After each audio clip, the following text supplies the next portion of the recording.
ಆಕೆ ಸುಂದರವಾಗಿ ಕಾಣಿಸ್ತಾ ಇದ್ದಾಳಲ್ಲ, ಅವಳ ರಿಯಾಲಿಟಿ ಏನಿದೆ ನೋಡಿ. ಆಕೆ ಮೂಳೆ, ಮಾಂಸ, ಮಲ, ಮೂತ್ರ, ಬೆವರು ಇವುಗಳಿಂದ ಕೂಡಿದ ಒಂದು ಚರ್ಮದ ಗೊಂಬೆಯಾಗಿದ್ದಾಳೆ ಅಷ್ಟೇ.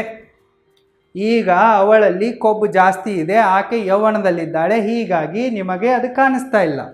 ಸೊ ಸ್ವಲ್ಪ ಇವಳಿಗೆ ವಯಸ್ಸಾಗಲಿ, ಅಬೌವ್ 30 ಈಸ್ ಆಂಟಿ ಓನ್ಲಿ. 30 ಆದಮೇಲೆ ಇವರೆಲ್ಲ ಆಂಟಿಗಳೇ.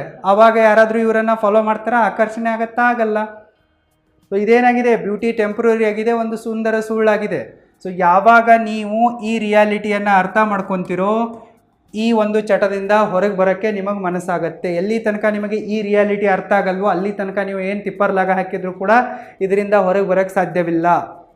ನೀವು ನಿಮ್ಮ ಎನರ್ಜಿಯನ್ನು, ಫೋಕಸನ್ನು ಕಂಪ್ಲೀಟ್ಲಿ ಶಿಫ್ಟ್ ಮಾಡಿ. ನೀವು ನಿಮ್ಮ ಫೋಕಸನ್ನು ಹೆಣ್ಮಕ್ಳ ಮೇಲೆ ಕೊಡೋ ಬದಲಿ ನೀವು ನಿಮ್ಮ ಅಟೆನ್ಷನನ್ನು ಶಿಫ್ಟ್